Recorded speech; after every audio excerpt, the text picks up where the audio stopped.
पत्नी ने बीमारी छिपाकर शादी की, हाईकोर्ट ने सुने किया विवाह। पति के खिलाफ दर्ज दहेज के सभी केस खत्म होंगे, कोर्ट ने कहा स्पष्ट धोखाधड़ी हुई। राजस्थान हाईकोर्ट ने एक ऐतिहासिक फैसला सुनाया। कोर्ट ने मानसिक बीमारी सिजोफ्रेनिया से पीड़ित महिला का विवाह निरस्त कर दिया है। अदालत ने माना कि विवाद से पहले महिला की गंभीर मानसिक बीमारी की जानकारी पति और उसके परिवार से छिपाई गई। यह हिंदू विवाह अधिनियम की धारा 12(1)(c) के तहत धोखाधड़ी की श्रेणी में आता है। कोर्ट ने कहा सिजोफ्रेनिया केवल अस्थायी मानसिक अवसाद यानी डिप्रेशन नहीं, बल्कि एक गंभीर मनोवैज्ञानिक विकार है। यह सक्रिय अवस्था में व्यक्ति को सामान्य वैवाहिक जीवन जीने से रोकता है। सुप्रीम कोर्ट के पहले हुए निर्णयों के आधार पर हाईकोर्ट ने माना कि इस मामले में पत्नी की बीमारी विवाह के लिए महत्वपूर्ण तथ्य मैरिटल फैक्ट था। इसे छिपाना पति के साथ स्पष्ट धोखाधड़ी है। इस कानूनी सिद्धांत को अपनाते हुए कोर्ट ने विवाह को शून्य घोषित किया और पति के सभी आपराधिक और आर्थिक मुकदमों से मुक्त कर दिया।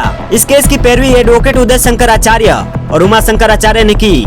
मामले में पति का पक्ष रखने वाले एडवोकेट उमा शंकर आचार्य ने कहा, इस फैसले के साथ ही पति पर दर्ज भरण पोषण, घरेलू हिंसा, दहेज प्रताड़ना के सभी मुकदमे भी समाप्त होंगे। इसके लिए हाईकोर्ट की ओर से जारी आदेश की कॉपी जिला न्यायालय में भिजवा दी गई है। महिला के सामान में मिली थी मनोचिकित्सक की पर्ची। आइए जानते हैं इन सारे मामलों का शुरुआत कहां से होता है। यह मामला 2013 में कोटा निवासी महिला और चित्तौड़गढ़ निवासी पुरुष के बीच हुए विवाह से जुड़ा है।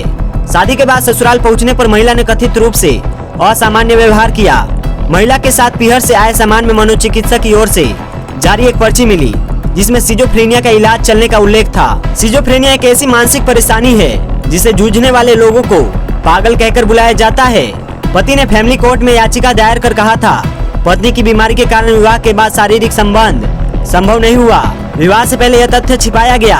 वहीं पत्नी ने आरोप लगाया कि पति और ससुराल वालों ने दहेज की मांग की और उसका उत्पीड़न किया। साथ ही यह भी कहा कि वह किसी गंभीर बीमारी से पीड़ित नहीं है, सिर्फ विवाह से कुछ दिन पहले मां और बहन के एक्सीडेंट के बाद अवसाद यानी डिप्रेशन में थी। पहले फैमिली कोर्ट ने खारिज किया था मामला। कोटा की फैमिली कोर्ट नंबर 3 ने 28 अगस्त 2019 को पति की याचिका खारिज कर दी थी। इसके खिलाफ पति ने राजस्थान हाई कोर्ट जयपुर पीठ में अपील दायर की। जस्टिस इंद्रजीत सिंह और जस्टिस आनंद शर्मा की खंडपीठ ने रिकॉर्ड, गवाहों और मेडिकल सबूतों की विस्तृत समीक्षा की। कोर्ट ने पाया कि पत्नी को सिजोफ्रेनिया था और वह इस रोग की दवाई ले रही थी। यह तथ्य विवाह से पहले पति और उसके परिवार से छिपाया गया। बीमारी की वजह से पति को सामान्य वैवाहिक जीवन का अधिकार नहीं मिला। कोर्ट ने माना कि सिजोफ्रेनिया जैसी गंभीर मानसिक बीमारी का तथ्य छिपाना धोखाधड़ी है। ऐसे विवाह को निरस्त किया जा सकता है। 2013 से चल रही लड़ाई में 12 साल बाद पति को मिला न्याय। मामले में पति का पक्ष रखने वाले एडवोकेट उमा शंकर आचार्य ने कहा, पीड़ित की पत्नी सिजोफ्रेनिया बीमारी से पीड़ित थी और इस तथ्य को विवाह से पहले जानबूझकर छिपाया गया।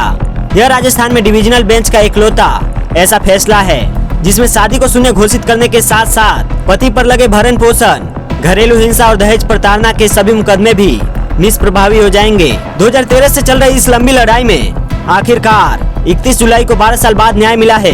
कानूनी विशेषज्ञों के अनुसार यह फैसला राजस्थान में अपने आप में एक मिसाल है, क्योंकि डिविजनल बेंच ने मानसिक बीमारी को विवाह शून्यता का आधार मानते हुए पति को सभी आपराधिक और आर्थिक दायित्वों से मुक्त कर दिया।